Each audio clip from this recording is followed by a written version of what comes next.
The woman with the issue of blood lived 12 long years in pain, isolation, and disappointment. 12 years of waking up weak. 12 years of watching life pass her by. 12 years of unanswered prayers and quiet tears. Her condition was not only physical, it affected every part of her life. According to the law of Moses, her bleeding made her ceremonially unclean. Anyone she touched would also be considered unclean.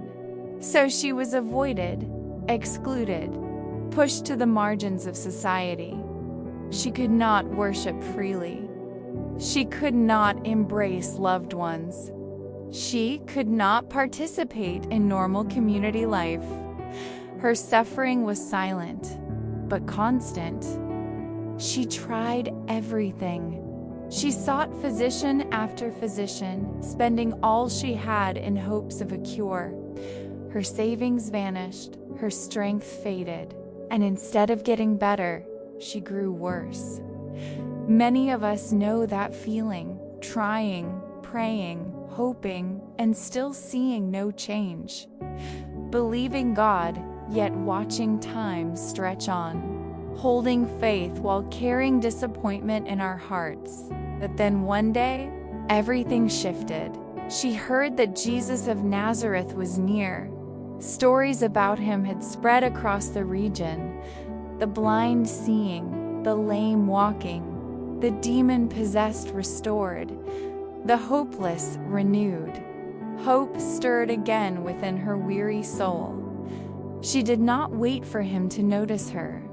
She did not wait for permission. She did not wait until she felt strong. She moved in faith while still broken. She said quietly to herself, "If I can just touch the hem of his garment, I will be made well." Not a loud declaration, not a public plea, just belief deep in her spirit. The streets were crowded, people pressed in from every side. To push through the crowd was dangerous for her.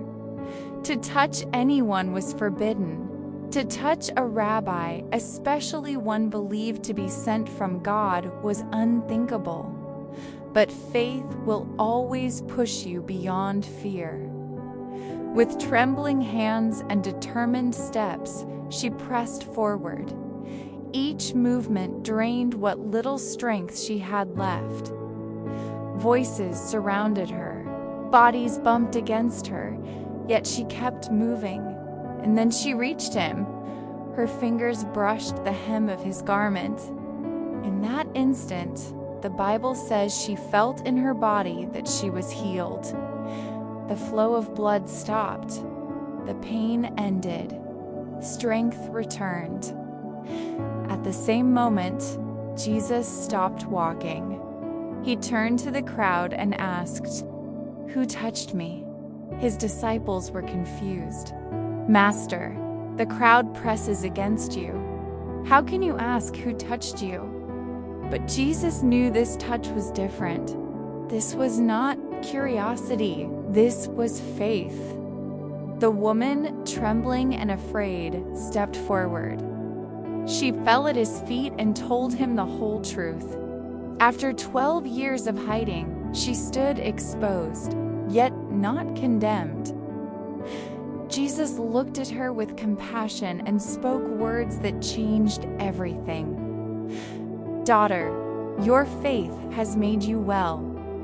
Go in peace and be healed of your affliction."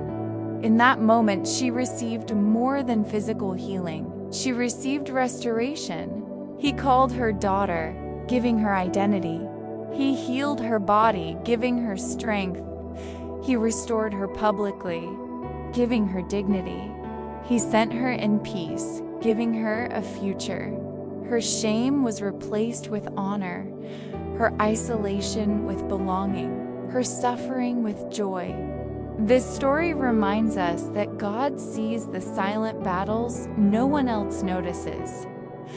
He sees the prayers whispered in the dark. He sees the tears wiped away in private.